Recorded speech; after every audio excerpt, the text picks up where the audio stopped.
ሰላም እንዴናችሁ በያላችሁበት ሁሉ ነገር ሰላም ነው። አሸይን አንድ ያላችሁ እሞኝላችኋለሁ። በስቲ ስትጎንዱሉ ማዳችን ላይክ እና ሼር እያደረጋችሁ ሐሳቦቻችሁን ለብዙዎች አካፍሉ። ለዚህም ኮልቪ አመሰግናችኋለሁ። ሐሳቡ ሲሞቻችሁ 3000 ላይክ እንድትገጩን በትህትና አጓብዛችኋለሁ። ዛሬ ወደ ሚዛናችን ይዘንላችሁ የመጣ ነው መረጃ ሰሞኑን በባምቢ ሀበሻና በኮሜዲያን እሸቱ መለሰ መካከል የተፈጠረው ግብግብ ወደ መገዳደል እያመራ ይመስላል።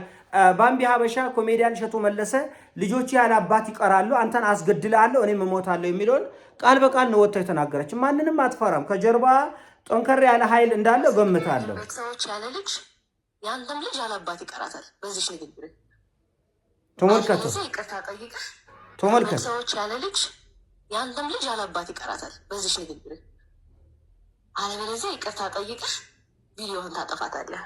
ካስፈለገ ከዚህ በኋላ ከነማ ይኸውላችሁ ጉዳዩ ወደ መገዳደል እያመራ ነው። ምናልባት ባምቢ ሀበሻ ኮሜዲያን እሸቱ መለሰ የተናገርከውን ንግግር ይቅርታ ጠይቀ ቪዲዮን ካላጠፋ በስተቀር አንተን አስገድልሃለሁ፣ ልጆችም ያለ አባት ሜዳ ላይ ይበተናሉ፣ የኔም ቤተሰቦች ደግሞ ያለ ልጅ ይቀራሉ ብላለች። እንግዲህ እሱን አስገድላ እሷ ራሷን ለማጥፋት ይሁን ምን ይሁን ምንም እንደሆነ አልገባኝም። የሆነ ሆኖ ግን ኮሜዲያን እሸቱ መለሰን አስገድላለሁ እያለች ነው ቃል በቃል እና ከኋላ የተደራጀ ኃይል ሊኖር ይችላል። እንደዚህ ቲክቶክ ላይ የምታያቸው አንዳንዶቹ ቀላሎች እንዳይመስላችሁ እጃቸው እጅግ በጣም ረጅም ነው። የት ድረስ እንደሚሄድ ከምትገምቱት በላይ በጣም አደገኞች ናቸው። ያለችው ልታስደርግ ትችላለች እቺ ሴት፣ ወይም በቆጨራ ወይም በጩቤ ወይም ደግሞ በሽጉጥም ልታስገድል ትችላለች። ሀሳቧ ምን እንደሆነ አልገባኝም። እንግዲህ ሰሞኑን ይህ ጭቅጭቅ የተፈጠረው መቼ ነው? ሰሞኑን ባምቢ ሀበሻ ለምን ባላታገቢም ትዳር ጠፋዊ ብሎ ሰዎች ኮሜንት ያደርጉላታል። ያን ተከትሎ ወንድ ትዳር እኮ ርካሽ ነገር ነው ሞልቷል፣ ምን ያደርግልኛል? እኔ እኮ ሽንቴን እላያቸው ላይ እየሸናሁባቸው ሰገራ እላያቸው ላይ እየተጸዳዳሁባቸው ሊያገቡኝ የሚፈልጉ ወንዶች አሉ፣ አብረው ሊኖሩ የሚፈልጉ ወንዶች አሉ። ሰገራም ብጸዳዳባቸው ሽንቴንም አፋቸው ላይ ብሸና ቁጭ ብለው እሺ ብለው የሚቀበሉ ወንዶች አሉ የሚል ንግግር ተናገሩ። ማህበረሰቡ ይሄ ንግግር ትክክል አይደለም ብሎ ባምቢ ሀበሻን ከመቆጣት ይልቅ የጋጠወጥ ስብስብ የዋልጌ ባለጌ ስብስብ ተሰብስበው እሸቱ መለሰ አፈር ብላ አፈር ያስበላ ብለው ዘመቻ ከፈተ። ተመልከቱ። ሚሊየን ብትሆኑ ቢሊየን ብትሆኑ የምትፈይዱት ነገር የለም። ከጥፍር ቆሻሻ የምትቆጠሩ አይደላችሁ እናንተ። ለራሳችሁ ክብር የሌላችሁ፣ ለቤተሰባችሁ ክብር የሌላችሁ ጋጠወጦች እና እኛ ወንዶች ስድብ ተቀብለን እንኖር? ሰጎራ እየተጸዳዳሁባቸው እኖራለሁ ስትል አንድ ሴት ዝም ማለት ነበረበት ወይ? ወንዱ ማህበረሰቡ እላችሁ ላይ ሽንቴን እየሸናው ከኔ ጋር ለመኖር ፈቃደኛ ለመሆን የሚሆኑ ወንዶች አሉ ብላ ስትናገር ይሄ የቤተ ክርስቲያንን ቀርቶ የማህበረሰብ ክብር አይነካም ወይ? ለምን እሷን አትገስጹም? ከዚህ በፊት ባምቢ ሀበሻ የእርቃን ቪዲዮ ሆን ብላ ቀርጻ ግብረ ስጋ ስትፈጽም ዝሙት ስትፈጽም ለህዝብ ይፋ አደረገች። እሷን ብቻ አይደሉም ሌሎች ሴቶችም አላቸው። በነገራችን ላይ እኛ ስለ እናቶቻችን ክብር ስለ እህቶቻችን ክብር ብለን ብዙ ነገር ዝም ብለናል እንጂ በየቴሌግራሙ ላይ ማህፀናቸውን እየቀረጻቸው እርቃን ቪዲዮ እየቀረጻችሁ ምትለቁ ሴቶች አላችሁ። ለወንድ ስትልኩ ስትላላኩ ምትውሉ ሴቶች አላችሁ። እኛ ስለ ማህበረሰብ ክብር ብለን ዝም ብለናል፣ ቁጭ ብለናል፣ ዝም ብለናል። ጭራሽ አሁን ደግሞ ላችሁ ያንሸናለን እንቆዝንባችኋለን እያላችሁ ነው ያለ። ይሄ ደግሞ ትክክል አይደለም፣ ትክክል አይደለም። እሺ ብልግናችሁ ይሁን፣ ነውረኝነታችሁ ይሁን፣ ጋጠወጥነታችሁም ይሁን፣ ቢያንስ የቤተ ክርስቲያኗን ምስል አታበላሹ። ለታዳጊ ልጆች ለኦርቶዶክሳውያን ብቻ ሳይሆን ለሙስሊሞችም ለጴንጤዎችም ለካቶሊኮችም መጥፎ አርአያ አትሆኑ። ቢያንስ እሺ ኖራቸውን እዛ ሆኖ ግን ቤተክርስቲያንን እንደዚህ መደፋፈር እንደሚቻል አርአያ አትሆኑ ብሎ ስለተናገረ ቅርሻታችሁን መታችሁ እኛ ላይ ትተፋላችሁ፣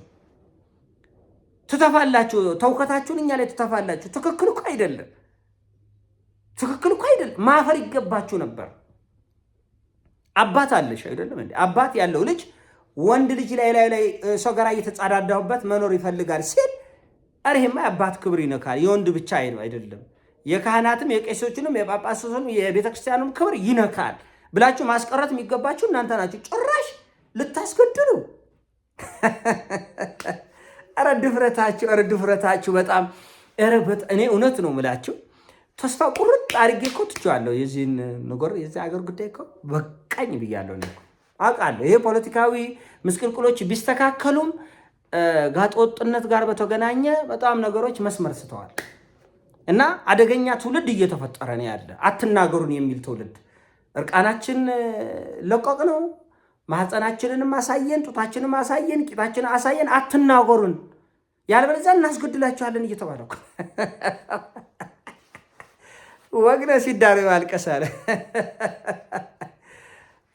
አልተዋወቅንም። ነገርየው ግን የሆነው ነው። አሁን ትልቁ ነገር ዋናው ነጥብ እሱ አይደለም። ዋና ነጥብ ማስገደሉ ይቅር፣ ማስገደሉ ይቅር። ባምቢ ሀበሻ እሸቱ መለሰን ልጆችን ያላባት አስቀራለሁ፣ አንተን አስገድልሃለሁ ወይም ደግሞ እገልሃለሁ፣ ከዛ እኔም እሞታለሁ ምናምን አይነት እንትኑ ይቅር፣ ይቅር። ለምን ስለምናውቃችሁ እያንዳንዳችሁ ማንን ተማምናችሁ እጃችሁ የት ድረስ እንደሆነ እናውቃለን እና እንደናንተ አይነት ቆረቆንዳ መጥቶ ቅርሻት እንዲተፋ አንፈቅድም።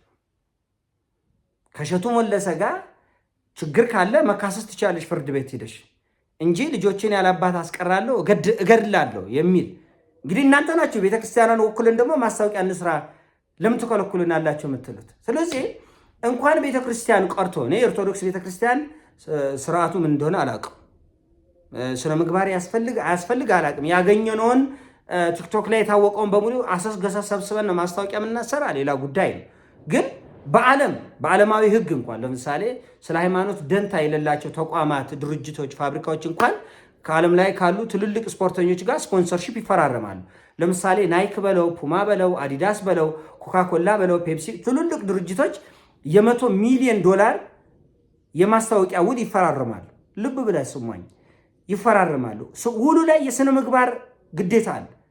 ማስታወቂያው የሚሰራው ዝነኛ የሥነ ምግባር ግዴታ አለበት። ለምሳሌ ከሚስቱ ጋር ቢጣላ በሱሶች በአደንዛዥ ሱሶች ለትውልድ አርያ የማይሆን ነውረኝነት ውስጥ ከገባ ድርጅቱ $100 ሚሊዮን ውል ይሰርዛል። መልታይ ሚሊዮነር የነበረው ማይክል ታይሰን ለድህነት የበቃው በዚህ ችግር ነው። ድርጅቶች ይሰርዛሉ። ይሄ መጥፎ አርያ አትሆንም ለትውልድ። ማስታወቂያ ድርጅቶቻችንም ይጎዳል። ታይገር ውድስ የሚባል የዓለማችን ቁጥር 1 ጎልፍ ተጫዋች ችግር ውስጥ የገባው በስነ ምግባር ምክንያት ድርጅቶች ውላቸውን እያፈረሱ ነው። ብዙ አትሌትም በለው አርቲስትም በለው ተዋናይም በለው በመላ ዓለም አቀፍ ደረጃ ይሰራል። ይሄ ህግ ይሰራል። ህጉ ምንድነው? ስነ ምግባር አንደኛው መስፈርት ነው። የራስን ስም አበላሽተህ የተቋሙን ስም እንድታበላሽ አይፈቀድም።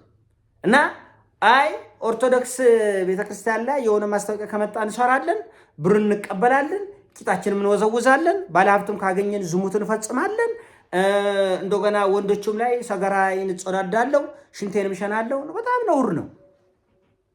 እንደገና ማውገዝ የሚገባው ማህበረሰብ አፈሙዙን አዝሮ እሸቱ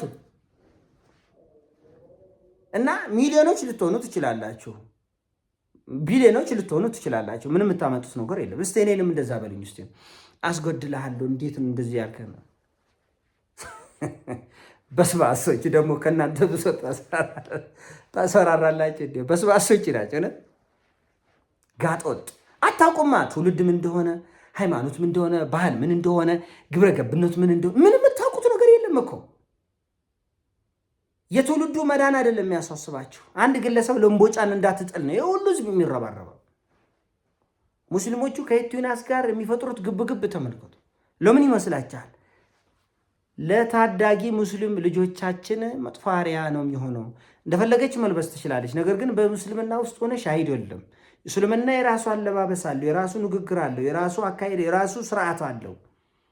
ታዳጊ ልጆቻችን በሚሊዮኖች አንቺን ያያሉ። ሲያዩ ከነዛ ውስጥ የተወሰኑት መስመር ይስቱብናል። ሁሉም ባይሆን የተወሰነ ሙስሊም ይስታል። ከዩቲዩናስ ጋር የሁሉ ሙስሊም የሚጨቃጨቀው በዚህ ምክንያት ነው። መጥፎ አርአያ እንዳትሆኝብን ለልጆቻችን ነው። አሁን ትልቁ ስጋታቸው የዩቲዩናስ ፀጉር፣ የዩቲዩናስ ልብስ፣ የዩቲዩናስ ሱሪ፣ የዩቲዩናስ አክሽን አይደለም ያስጨነቃቸው። አርአያነቱ ታዳጊ ሙስሊሞችን መስመር ያስስብናል ነው። ስለዚህ እሸቱም ያለው የባምቢ ሀበሻ አካሄድ ትንንሽ ልጆቻችንን ታዳጊዎች ኦርቶዶክሳውያንን መስመር ያስቱብናል። ስለዚህ መስመር የያዙ ነው ንግግሩ። እና እንግዲህ ይህን ተከትሎ ግዴለም የኔን ሽንት የኔን ካካ እየተቀበላችሁ መኖር አለባችሁ። ይህን ከተናገራችሁ አስገድላችኋለሁ። ከሆነ አስገድ ምን ይደረግ? ነፍሳችን መጸለይ ነው። ረገረገረገረገ እዚህም ተደርሳለህ። ሀና ግዳይ አታ ግደፍ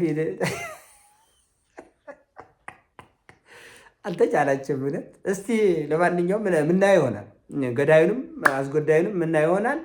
ይህን ሀሳብ ነው። ሀሳቡ ሲሞቻችን ላይክ አድርገህ ሼር አድርገህ ወዳችኋለን። ፒስ